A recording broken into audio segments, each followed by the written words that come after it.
ایک آدمی تھا، بزنس مین تھا، وہ ایک علاقے سے فصل خریدتا تھا، مکئی، گندم، اجناس خریدتا تھا،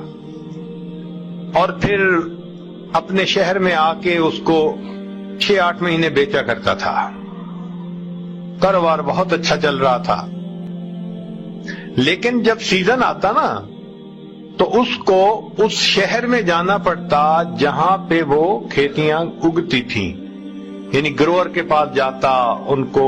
دیکھتا، پیمنٹ کرتا، سودے کرتا اور ان سے خریداری کرتا۔ اس میں اس کو 3-4 مہینے لگ جایا کرتے تھے۔ اس نے یہ فیل کیا کہ بھائی گو میری بیوی بہت خوبصورت بھی ہے اور اچھی بھی ہے، نیک بھی ہے، لیکن یہ جو کاروبار کی وجہ سے مجھے 3-4 مہینے وہاں جانا پڑتا ہے تو میرے لیے تو وہاں مشکل ہے پاکیزہ رہنا، تو گناہ تو میں نے کرنا نہیں، اس لیے بہتر ہے کہ میں وہاں پہ بھی شادی کر لیتا ہوں۔ اور پہلی بیوی کو بتانے کی ضرورت اس لیے نہیں کہ میں 3 مہینے کے بعد پھر اسی کے ساتھ جا کے رہوں گا، اس کو کیوں پریشان کروں۔ اس نے وہاں پیغام بھیجا کسی کی طرف نکاح کا اور اس کو بتا دیا کہ یہ میری زندگی کی ترتیب ہے، میں اتنے مہینے یہاں رہوں گا، مگر جب چلا جاؤں گا تو تمہارے کھانے پینے کی ذمہ داری میں اٹھاؤں گا، مگر میں نہیں ہوں گا، مجھے جانا ہوگا، اگر قبول ہے تو کر لو نکاح۔ وہ عورت بھی بے سہارا تھی، اس نے کہا چلو کوئی مجھے سپورٹ کرے گا، میرا خامند بنے گا، میں اس کی وجہ سے عزت جو ہے اس کی زندگی گزاروں گی، مجھے اپنی عزت کے بارے میں خطرہ نہیں رہے گا۔ وہ نکاح پہ تیار ہو گئی۔ خیر اس نے نکاح کیا، اس کو مکان لے کے دیا، گھر میں چیزیں ساری ڈلوا دی، 2-3 مہینے رہا، بالآخر اپنے وقت پہ یہ واپس آیا۔ اب عورت اس معاملے میں بہت سمجھدار ہوتی ہے، اس کے آتے ہی اس عورت نے اندازہ لگا لیا بدلے بدلے میرے سرکار نظر آتے ہیں۔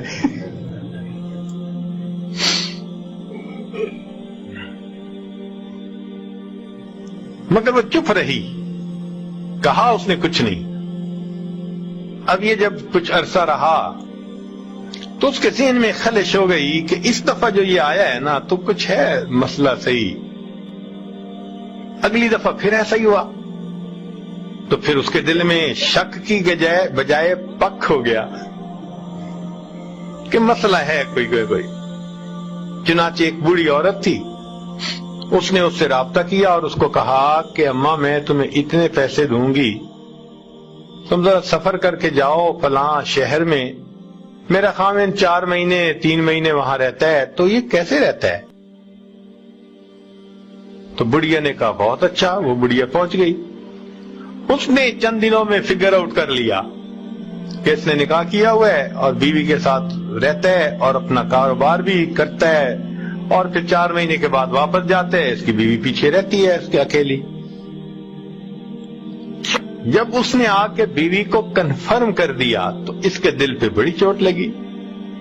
کہ میرے خاوند نے ایک نکاح اور کر لیا، مجھے بتایا تک نہیں، میرے میں کیا کمی تھی۔ مگر یہ چپ ہو گئی، اچھی عورت تھی، سمجھتی تھی کہ میرا خاوند جب میرے ساتھ اچھا ہے، میرے باقی سارے حقوق ادا کر رہا ہے، تو شرع شریف نے اجازت بھی دی ہے، تو میں جو بات کروں گی تو آپس میں میٹھی نگاہیں کڑوی ہوں گی، ایکویشن الٹا خراب ہی ہوگی، ایک دوسرے کے ساتھ تو تکار ہوگی، تو کیا فائدہ؟ اس لیے وہ صبر کر گئی۔ مگر اب اس کو تو روٹین کا پتہ چل گیا کہ اسی طرح اس نے جانا ہے اور اسی طرح اس نے آنا ہے۔ اللہ کی شان دیکھیں کہ اسی دوران اس نوجوان بزنس مین کو ہارٹ پرابلم ہوئی اور اچانک ایک دن اس کی ہارٹ اٹیک کی وجہ سے وفات ہو گئی۔ اب جب وفات ہو گئی تو سب رشتہ دار اکٹھے ہوئے، خیر کا زمانہ تھا، انہوں نے کہا بھائی اس کی میراث جو ہے تقسیم کرو، حقداروں کو دو۔ اب اس کے جب سارے مال کو اکٹھا کیا گیا اور لوگوں میں تقسیم کیا گیا تو اس کی بیوی کا جو حصہ نکلا وہ کہیں 4 بوریاں دینار کی تھیں، چاندی کے دینار ہوتے تھے،